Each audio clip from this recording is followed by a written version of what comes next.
우리가 세상을 살면서 깨닫게 되는 것은 여기 저보다야 인생을 얼마나 더 오래 사시고 경험들이 많으시겠습니까? 제가 이런 말씀 드리는 게 굉장히 예의 없을 수 있겠지만 우리가 인생을 살아가며 깨닫게 되는 것은 인생의 중요한 문제 앞에서 사실 내가 할 수 있는 게 아무것도 없다는 깨달음이 주어질 때가 많이 있어요. 내가 할 수 있는 일보다 내 손으로 할 수 없는 일들이 오히려 인생의 결정적인 어떤 키를 이렇게 여는 어떤 열쇠가 되는 경우가 있죠. 시험 공부 열심히 제가 할 수 있습니다. 하지만 시험의 결과는 제가 어떻게 할 수가 없어요. 취업 준비도 마찬가지예요. 누구보다 열심히 하는 건 내 몫입니다. 하지만 취업의 문을 여시는 것은 하나님이시죠. 내가 아니라 하나님이시더라. 평생 자녀들을 위하여 헌신하는 부모님들, 자녀의 앞길 내 열심으로 열 수 있는 게 아니에요. 그러니까 평생 자녀들의 삶을 놓고 기도할 때면 노심초사할 때가 참 많이 있습니다. 병원에 가 검사하는 것도 마찬가지죠. 검사야 내가 참고 인내로 받으면 되지만 그 검사 결과 내가 어떻게 할 수가 없어요. 인생의 결정적이고 중요한 문제 앞에 우리가 깨닫게 되는 거, 내가 할 수 있는 일이 없다. 아무것도 없다는 것을 깨달을 때가 있어요. 농사를 짓고 땅을 잇대어 살아가는 사람들은 이것을 대번에 깨닫습니다. 땅을 버타며 살아가는 인간, 하나님의 주권 아래에 겸손해질 수밖에 없어요. 내가 씨를 열심히 뿌리고 내가 밤낮 가리지 않고 내가 곡식을 잘 가꾼다고 곡식이 저절로 열매를 맺던가? 아니요. 내 노력보다 내가 할 수 없는 일들을 주관하시는 하나님의 은혜가 있어야 결실도 맺어져요. 밤낮 없이 비가 옵니다. 그 앞에 농부가 할 수 있는 거 아무것도 없어요. 24시간 내리쬐는 태양볕 앞에 농부가 할 수 있는 거 아무것도 없어요. 결국 결실, 인생의 열매, 내 노력이 아니라 하나님의 주권하에 주어진다는 것을 우리가 깨달아 살아갈 수 있어야 돼요. 오늘 사도 바울이 놓여져 있는 삶의 상황이 이와 비슷합니다. 바울은 예루살렘에서도 복음을 증언하기 위해 애를 썼습니다. 하지만 그에게 돌아온 것은 군중들의 어떤 억압, 군중들의 핍박이었죠. 군중들의 내몰려 죽음에 임박한 상황 가운데 사도 바울이 내몰립니다. 로마의 군대의 보호로 겨우겨우 목숨을 부지하기는 했지만 공회 앞에서도 큰 소동이 벌어지지요. 인간적으로 보면 예루살렘에 도착한 바울의 상황은 점점 위험 속에 빠져들고 있었습니다. 인간적인 시선으로 보면 사도 바울의 인생에 가망성이 없어요. 누가 봐도 죽을 위기에 처해져 있는 겁니다. 그런데 그렇게 암울하고 절망 가운데 있었던 사도 바울에게 그날 밤, 그런 칠흑 같은 어둠의 밤, 지지난주 나눴던 말씀, 하나 예수님께서 나타나셔서 뭐라고 말씀하세요? 사도 바울아, 담대해라. 절망 가운데 있는 사도 바울에게 바울아, 담대해라. 그냥 막연하게 너 용기를 가져. 담대해가 아니, 이유가 있어요. 너 담대해라. 왜냐하면 너는 예루살렘에서 나의 일을 증언하는 것 같이 어디에서도 증언해야 돼요? 로마에 가서도 너는 나를 증거해야 될 사명이 있으니 사도 바울아, 지금의 어려움과 절망과 낙심을 바라보지 말고 담대하라. 절망 가운데 있었던 사도 바울에게 예수님이 이야기하세요. 사명이 있으니 너가 로마에 가서도 복음을 전하여야 하니 담대하라는 겁니다. 자, 이 말을 듣고 다음 날이 됐어요.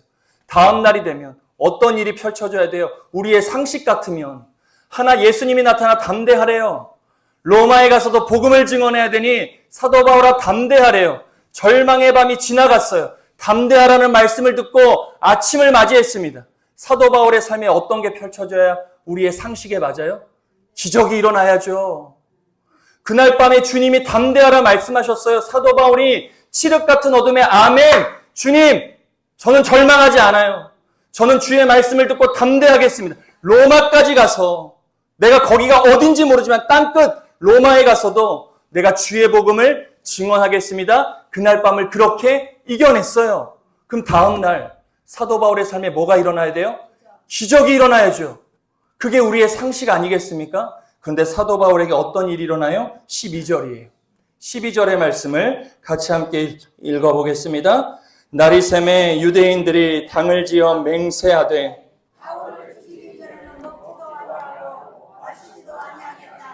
절망의 밤 담대하라. 주의 말씀 가운데 아멘 그렇게 하겠습니다. 그렇게 밤을 새웠어요. 그런데 사도 바울의 삶에 뭐가 주어져요? 죽음의 음모가 또다시 드리워져요. 사명자는 이 관계를 잘 살필 수 있어야 됩니다. 하나님이 음성을 들었어요. 담대하라고 박수치며 주님 앞에 결단했어요.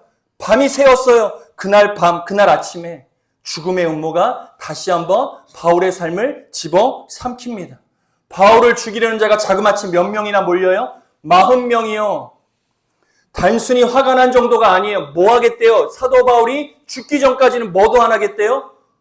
먹지도 않고 마시지도 않을 만큼 바울에 대한 강한 적개심을 드러냅니다. 그들은 대제사장들과 장로들에게까지 찾아가 바울을 죽일 구체적인 계획을 늘어놓기 시작합니다. 공회가 바울의 일을 좀 더 자세히 조사하는 것처럼 천부장에게 요청하여 바울을 데리고 이동하는 중에 우리가 기습을 하여 바울을 죽이겠다는 정말 기가 막힌 계획을 40명이나 넘는 사람들이 모여서 사도 바울 한 사람을 죽이기 위해 계략을 꾸미는 거예요. 사람의 눈으로 보면 얼마나 치밀한 계획입니까? 대제사장들까지 동원합니다. 장로들도 거기에 몰려 있어요. 종교 지도자들까지 다 동원되어 있습니다. 많은 사람들이 사도 바울 하나를 죽이기 위해 가진 지혜들을 다 끌어 모으고 있는 거예요. 더욱이 사도 바울은 이 사실을 알아요, 몰라요? 모르고 있어요. 사도 바울은 꼼짝달싹 못하고 죽음에 놓이게 되어 있는 겁니다. 여기까지 보면 사도 바울 어떻습니까? 큰일 났죠. 큰일 났어요. 어젯밤만 해도 담대하라고 주님이 말씀하셨는데 밤을 샌 그날 아침에 사도 바울이 경험하는 건 뭐예요? 40명이 넘는 사람들이 먹지도 마시지도 않고 내가 너의 죽음을 반드시 보겠노라. 종교 지도자들, 백성들 너나 나나 할 것 없이 가진 계략 가운데 사도 바울을 죽이기 위해 다 같이 달려드는 상황이에요. 여기까지 보면 절망이죠. 또다시 죽음입니다. 또다시 낙심이에요. 또다시 어두움이에요. 근데 우리가 여기서 놓치지 않아야 할 것이 성도, 하나님께 부여받은 사명을 가진 사람들은 이 순간에 놓치지 않아야 할 것이 있으니 사람들이 바울을 죽이려는 계획을 세우기 전에 하나님께서는 이미 사도 바울에게 무엇을 주셨어요? 약속을 주셨다는 사실을 잊어버리면 안 돼요. 내 죽음의 상황을 마주하기 이전에 내가 어둠을 마주봐요. 내가 절망적인 문제를 마주하며 살아갑니다. 내가 어찌할 수 없는 상황 가운데 내가 내몰려 살아가요. 하지만 그런 상황의 현장에서 성도가 잊지 말아야 할 것은 무엇이라고요? 하나님의 약속이요. 이 절망의 문제보다 먼저 주신 하나님의 약속을 성도는 언제나 붙들어 살아갈 수 있어야 돼요. 사도 바울에게 그 약속은 로마에서 증언하여야 하리라. 너는 로마까지 가서 주의 복음을 증언하여야겠다는 하나님의 약속이 사람들의 모의, 사람들의 죽음의 계략보다 언제나 먼저 있었다는 겁니다. 잠언 19장 21절은 이렇게 기록하고 있죠. 우리 이 말씀 같이 한번 읽어보겠습니다. 사람의 마음에는 많은 계획이 있어도 오직 여호와의 뜻만이 완전히 서리라. 수많은 사람들이 마음으로 자기의 길을 계획하더라도 하나님의 뜻만이 온전히 선다는 잠언의 말씀이에요.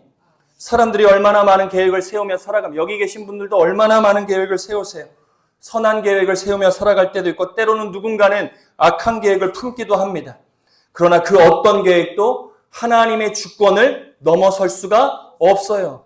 아무리 내가 완전한 계획을 세웠다 하더라도 정말 완전해요. 이건 빈틈이 없어요. 수많은 사람들의 검증을 거쳤어요. 이거는 완전하게 이루어질 수밖에 없는 일이에요. 그래도 하나님의 주권을 넘어설 수가 없어요. 우리가 그 한계를 가지고 살아가는 사람들이라는 겁니다. 사람이 아무리 치밀하게 움직여도 하나님보다 앞설 수가 없어요. 사랑하는 여러분, 이것이 오늘 우리가 먼저 붙들어야 될 귀중한 믿음입니다. 우리가 아직 다 알지 못하는 문제가 있을 수 있지요. 누군가의 결정 하나 때문에 내 앞날이 어려워질 수도 있어요. 예상하지 못했던 일이 내 삶에 찾아오는 경우도 있습니다. 그러나 내가 모르고 대비하지 못한다고 하여 하나님도 모르시거나 하나님도 대비 못하시는 것이 아니라는 사실이에요. 성도는 언제나 이 믿음으로 담대해질 수 있어야 돼요. 내가 모른다고, 내가 대비하지 못한다고, 하나님도 모르고 하나님도 내 인생에 대비를 안 해주신다? 그런 믿음이 아니라 하나님은 언제나 모든 것을 알고 계신다는 믿음으로 살아갈 수 있어야 하는 겁니다. 바울은 자신을 죽이려는 음모를 모르고 있었죠. 바울을 지키시고 붙드시는 하나님은 그러나 알고 계셨습니다. 그리고 하나님은 이미 그보다 앞서 바울의 길을 이미 정해 놓으셨어요. 로마에까지 가서 복음을 증언할 계획을 세우고 계셨죠. 사람들의 모의보다 하나님의 약속이 언제나 먼저였어요. 이제는 하나님의 시간이에요. 이제 바울이 이 위기 가운데 어떻게 풀려나느냐, 이게 참 재미있습니다. 우리 16절의 말씀을 같이 한 번만 읽어보겠습니다. 16절의 말씀입니다. 바울의 생질이 그들이 매복하였다 하고, 자, 바울의 생질은 조카를 의미하지요. 조카질이라고 하는 한자입니다. 바울의 조카가 우연히 그들의 매복 계획의 이야기를 저게 신비해요. 저 조카가 어떻게 저 이야기를 듣냐고요. 저게 어떻게 가능한 일입니까? 치밀하게 계획을 세워요. 그런데 바울의 조카가 누구라고? 성경에 바울의 조카가 어떤 사람이라는 기록이 있습니까? 성경 어디를 봐도 사도 바울의 가족과 관련된 이야기 나오지도 않아요. 여기에 나와요. 바울의 조카가 어떤 기회에 매복하였다는 이야기를 듣게 되는 거예요. 그 청년이 자신이 들은 사실을 바울에게 전합니다. 바울은 백부장에게 그 청년을 천부장에게 데려가 달라고 부탁해요. 안 들어줘도 됩니다. 바울은 이미 묶여있는 사람인데 바울의 부탁을 들어줄 이유가 뭐가 있어요?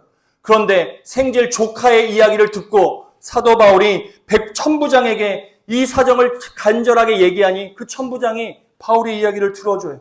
그리고 천부장은 그 청년의 말을 자세히 듣습니다. 이게 놀라운 일이죠.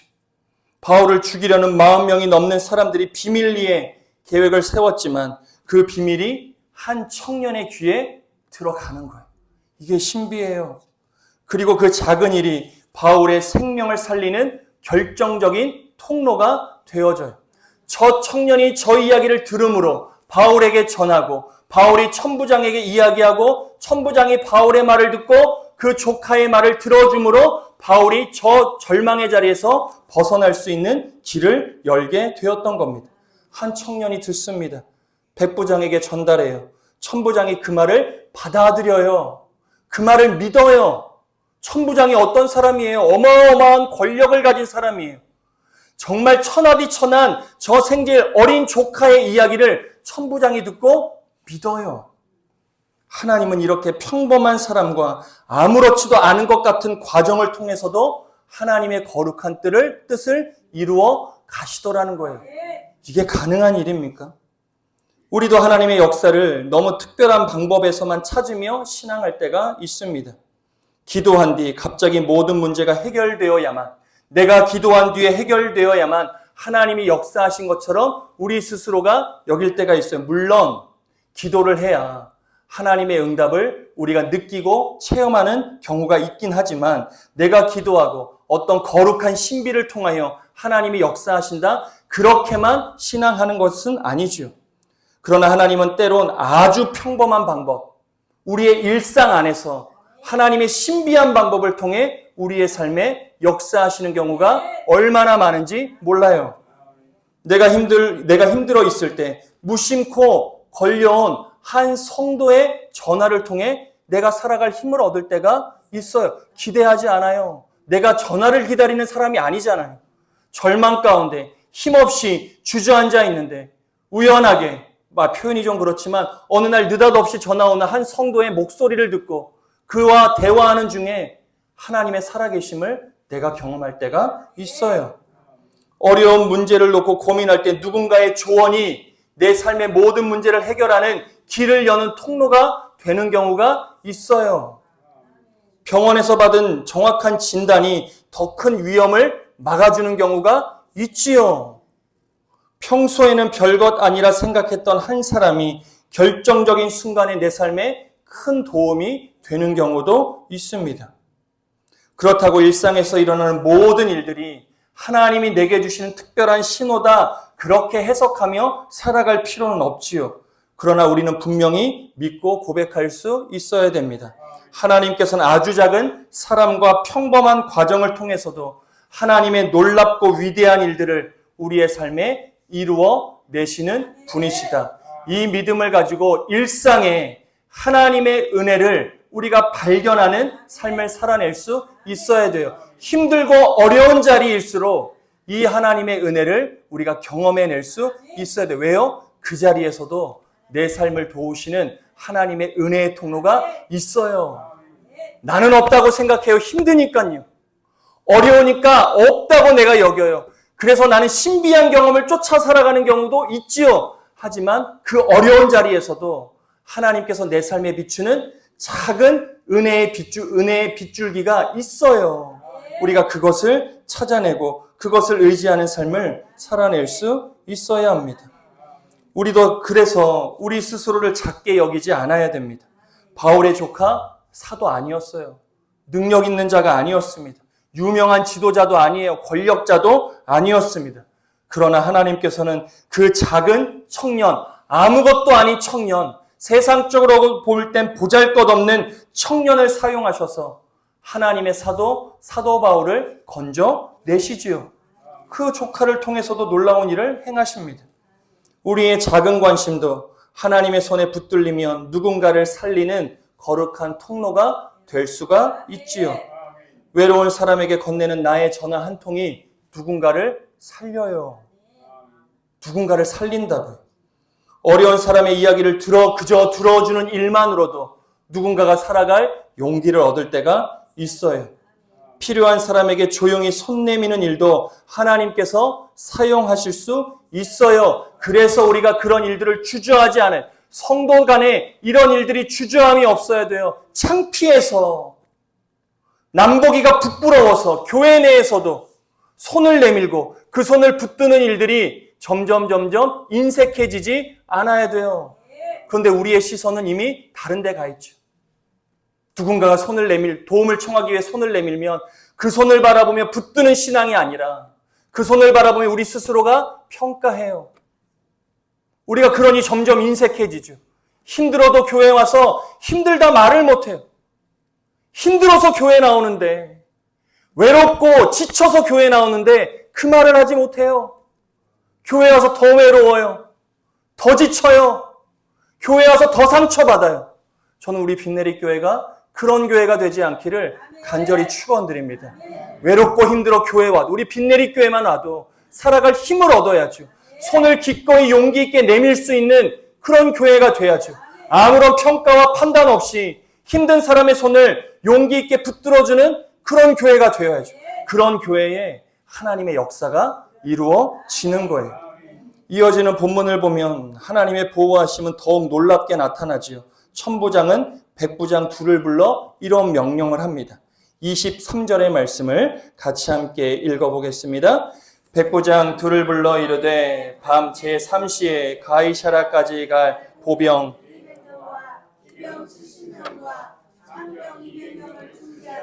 자, 보병 200명, 기병 70명, 창병 200명을 준비하라. 합치면 몇 명이에요? 어렵죠. 200에 70에 200에 이게 뭐예요? 470명이에요. 470명. 바울을 죽이려는 사람은 몇 명이었어요? 40명이었어요. 그런데 바울을 호위하기 위해 하나님이 움직인 로마의 군대의 수는 몇 명이에요? 470명이에요. 사람이 바울을 죽이기에 모인 사람은 400명이에요. 근데 바울을 그 어려움 가운데 지키시기 위하여 하나님이 보내신 로마의 군인은 몇 명이에요? 470명이에요.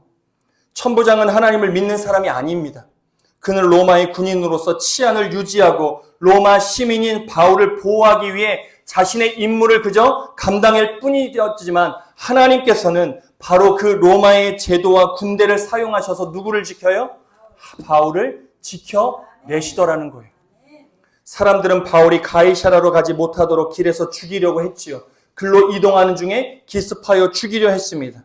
그런데 그 음모 때문에 오히려 바울은 수백 명의 로마 군인의 호의를 받으며 안전하게 어디로 가요? 가이사라로 가는 거예요. 원래는 가이사라로 가는 길은 바울에게 죽음의 길이었어요. 그런데 하나님께서는 일상과 하나님의 역사를 통해 그 길을 가장 안전하게 이동할 수 있는 거룩한 자리로 하나님이 만들어 내시더라는 겁니다. 사람은 바울의 길을 막으려 했지만 하나님은 그 길을 통해 다음 길을 열어 가시는 거예요. 사랑하는 여러분, 지금이 끝인 것 같죠? 아니요. 지금 우리가 하나님의 은혜, 내 삶을 도우시는 하나님의 은혜를 붙들면 지금이 끝이 아니라 하나님께서는 다음의 길을 여시는 우리의 중간 정거장, 잠깐 쉬었다가 더 큰 길을 걷게 하시는 하나님의 은혜의 자리가 오늘 우리가 걸어가는 자리가 될 수 있는 거예요. 절망의 자리에 계신 분들이라면 오늘 말씀이 꼭 위로와 소망이 되시기를 간절히 축원드립니다. 여기서 우리는 지지난주에 보았던 요셉의 이야기를 다시 떠올릴 수 있어요. 요셉의 형들은 요셉을 미워하여 애굽으로 팔았지요. 형들의 의도는 분명히 어떻습니까? 악했어요. 악했습니다. 그러나 오랜 시간이 지난 뒤 요셉이 형들을 만나 무엇라 고백합니까? 창세기 50장 20절의 말씀 우리 같이 한 번만 읽어보겠습니다. 당신들은 나를 해하려고 했으나 그것을 선으로 바꾸사 오늘과 같이 많은 백성의 생명을 구원하게 하시려고 하셨나니 하나님께서 형들의 악을 선한 일이라고 평가하신 게 아니에요. 그때 형들의 악을 하나님이 잊어버렸다거나 지금 와서 그것을 선하다 이야기하시는 것이 아니라 악은 여전히 악이에요. 그러나 사람의 악한 의도조차 하나님의 입장에서 선한 계획을 무너뜨리지 못한다. 사람이 아무리 악한 계획을 도모하고 모의할지라도 하나님의 선함은 언제나 완전하게 이루어진다는 거예요. 사랑하는 여러분, 그 선하신 하나님을 의지하며 살아가시기를 좋으신 예수님의 이름으로 간절히 축원드립니다. 세상이 힘들 때 우리가 저 선한 하나님을 우리가 의지하지 못할 때가 너무 힘드니까요. 지금 세상이 얼마나 어렵습니까? 먹고 사는 거 코로나보다 더 힘들다고 그래요. 우리의 자녀들이 얼마나 지금 힘듭니까? 젊은 사람들이 취업의 자리를 찾지를 못해요. AI다 뭐다 이제 대기업의 인턴 구하지도 않습니다. 왜요? 컴퓨터가 더 잘해요. 사람이 앉아서 했던 일을 이젠 컴퓨터들이 더 많이. 저도 제 목회도 얼마나 많이 컴퓨터가 도와주는지 몰라요. 이거 다 컴퓨터가 옛날에 부교육자 시절에는 부목사들이 만들었던 일이에요. 담임 목사님이 원고 주면 그거 분석해가지고 어떻게 하면 이미지로 만들 수 있을까 하루 종일 일주일 내내 고민했던 게 부교육자 사역이었는데 이제는 원고를 컴퓨터에 딱 넣으면 5분 만에 만들어줘요. 5분도 안 걸려요. 요즘 젊은 사람들 그만큼 일자리 찾기가 어려워요. 좋은 시대라고 하지만 얼마나 힘들고 어려운 시대를 지나가는지 모릅니다. 이 악한 세상이 얼마나 자녀들의 마음을 짓누르고 있는지 알 수가 없어요. 그때 우리가 선하신 하나님을 바라봐야 그 자리를 딛고 일어날 수 있는데 저 선하신 하나님을 바라보지 못하면 사람이 아무리 악한 계획을 세울지라도 완전한 선함을 이루어내시는 하나님을 의지해야 그 악한 세상에서 일어날 수 있는데 우리가 저 선한 하나님을 바라보지 못하면 그 힘을 얻어낼 길이 없어요. 사랑하는 여러분, 자녀들을 위하여 기도할 때 저 기도를 꼭 하세요. 하나님, 세상이 아무리 악할지라도 우리 자녀들은 선하신 하나님을 바라보며 살아갈 수 있도록 주여 내 자녀들을 인도하여 주옵소서. 하나님이 그 이야기를 지금 요셉이 형들에게 하는 겁니다. 십자가도 마찬가지예요. 사람들은 예수님을 없애기 위해 십자가에 못 박았지요. 십자가는 저주의 상징이에요. 죄인들이 매달려 죽는 사형의 틀이에요. 그러나 하나님께서는 그 십자가를 통하여 무엇을 하세요? 온 인류를 구원해 내시더라는 거예요. 사람들은 죽은 예수님의 시신을 무덤에 가두면 끝이라고 생각했어요. 무덤에 가두면 이제 다시는 예수님의 존재를 흔적도 없이 지워버릴 수 있을 거라 생각했습니다. 그러니 돌무덤으로 꽉 막고 그 앞에 경비병을 세워 예수의 시신을 지키지요. 그러나 하나님은 예수 그리스도를 죽은 자 가운데에서 다시 살려내세요. 믿는 자들에게 인류의 소망, 예수 그리스도, 그걸 믿는 자에게 하나님이 영생을 주시는 은혜의 도구로 사용하시더라는 거예요. 이것이 복음의 위대한 역설이죠. 우리의 믿음은 모든 일은 내가 원하는 방향으로 잘 풀리는 것이라는 막연한 낙관 아닙니다. 어려운 일이 생기지 않는 것, 그것이 믿음 좋음이 아니에요. 우리의 믿음은 사람의 악한 계획과 세상의 어떤 힘도 십자가와 부활로 이루시는 하나님의 구원의 뜻을 무너뜨릴 수 없다는 걸 믿는 것, 그것이 믿음이에요. 그런데 오늘날의 교회 안에 내 삶이 좋아야 믿음이 좋은 것으로 평가되어지는 그게 얼마나 많이 있습니까? 삶이 힘들면 믿음이 없는 것처럼 여기시는 분들이 있어요. 누군가가 잘 되면 저 사람은 참 믿음 좋네? 나도 모르게 그렇게 평가할 때가 있어요. 근데 믿음은 그게 아니에요. 어떠한 악한 계획도, 세상의 어떤 강한 힘도 십자가와 부활로 이루시는 하나님의 구원의 뜻을 무너뜨릴 수 없다는 것을 믿는 것이 내게 주어진 믿음이에요. 사랑하는 여러분, 오늘 본문에서 바울은 자신을 죽이려는 음모가 진행되고 있다는 사실조차 알지 못했습니다. 그러나 바울을 지키시는 하나님은 모든 것을 알고 계셨어요. 사람들이 바울의 길을 막으려고 계획하기 전에 하나님은 이미 바울에게 약속의 말씀을 주셨습니다. 그리고 하나님께서는 이름조차 알 수 없는 한 사람, 조카 한 사람을 사용하셨고 백부장과 천부장을 하나님이 움직이셔서 로마 군대의 보호까지 받으며 바울을 가이사라로 인도하십니다. 오늘 우리도 모든 것을 알 수 없는 삶을 살아가지요. 자녀들의 앞날 알 수 있습니까? 모릅니다. 우리의 건강 장담할 수 있습니까? 몰라요. 내일 일도 우리는 알 수가 없습니다. 우리의 사업과 생계가 어떻게 흘러갈지 도무지 알 수 없지요. 사람들의 마음과 내 계획도 알 수가 없습니다. 그러나 하나님은 알고 계셔요. 우리가 걸어가야 할 길을 하나님은 이미 다 알고 계셔요. 우리가 보지 못하는 곳에서도 하나님은 여전히 지금 일하고 계십니다. 우리가 생각하지 못한 사람들을 통해 우리의 길을 열어가실 때가 있어요. 그러니 성도들을 소중히 여기세요. 내 옆에 있는 사람을 소중히 여기시라고요. 지금 내가 눈으로 보며 함께 신앙하는 이 공동체를 소중히 여기세요. 함께 신앙하는 성도들을 함부로 폄훼하지 마세요. 누구는 어떻네, 누구는 어떻네 함부로 평가하지 마세요. 그 사람을 통하여 내 삶의 길이 열려요. 그 사람을 통하여 하나님이 내게 주실 위로를 주실 때가 있어요. 우리가 그 사람을 미워한다, 그 사람을 내가 함부로 평가한다, 하나님의 은혜의 통로를 내 스스로 막는 길이 될 수 있는 거예요. 그러므로 보이는 현실만 보고 너무 빨리 여러분들의 인생을 쉽게 결론 내리지 마십시오. 늘 말씀드리잖아요. 내 인생을 함부로 끝 내지 마세요. 주님이 끝, 주님이 부르시면 그때 우리 다 가게 되어 있어요. 근데 우리는 벌써부터 나는 언제까지 뭐 하네? 나는 언제까지 뭐 할 거네? 나는 이때까지만 할 거네? 우리 스스로 그렇게 경계를 져요. 얼마나 교만합니까? 죄송하지만 교만하지요. 하나님이 끝, 부르시는 데까지 주를 위하여 살아가는 게 우리의 사명인데 마치 내가 치안을 정해놓고 나는 이때까지야.